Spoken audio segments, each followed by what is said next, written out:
హైదరాబాద్లోనే చాలా ఫేమస్ అయిన బావర్చికి అయితే వచ్చేసినాం.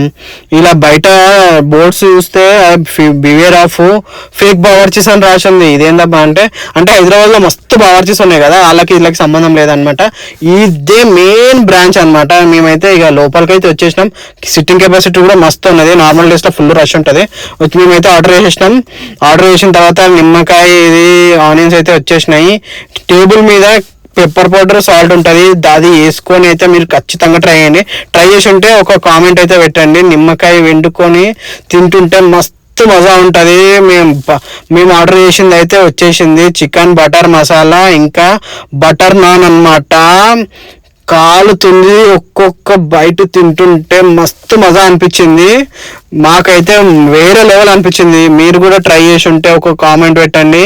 బావర్చి మెయిన్ బావర్చికి వచ్చి ట్రై చేయాలనుకుంటే ట్రై చేయొచ్చు. మీరు కూడా ఒక్కసారి అయితే టేస్ట్ చేయండి. టేస్ట్ చేస్తే ఎట్లా అనిపించిందో మీరు కూడా మాకు చెప్పండి. ఇట్లాంటి ఇంట్రెస్టింగ్ ప్లేసెస్ ఉంటే మాకు కూడా చెప్పండి. మేము కూడా వచ్చి ట్రై చేస్తాం.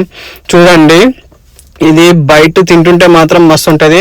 దీని తర్వాత నెక్స్ట్ అయితే బిర్యానీ అయితే ఆర్డర్ చేసేసిన. మస్తు ఉండే బిర్యానీ కూడా. ఫస్ట్ బయట ఉన్న చూడబ్బా మస్తు లెవెల్ అనిపించింది. ఎందుకంటే గీ మొత్తం ఎట్లా అంటే నోట్లో మొత్తం గీ ఫ్లేవర్ వచ్చేసింది. మస్తు మస్తు మంచిగా అనిపించింది నోట్లో. అమ్మా మస్తు. మీరు కూడా ఖచ్చితంగా ట్రై చేయండి. ఎందుకంటే మస్తు అనిపించింది. నాకైతే మస్తు అనిపించింది భయ్య. బిర్యానీ తిన్నాక థమ్స్ అవుట్ పడకపోతే కడుపులా మస్తు ఉండదన్నమాట. బిర్యానీ తిన్నాక థమ్స్ అప్ పడితే మస్తు మజా ఉంటుంది. Okay, thank you, bye. Next వీడియోలో కలుద్దాం.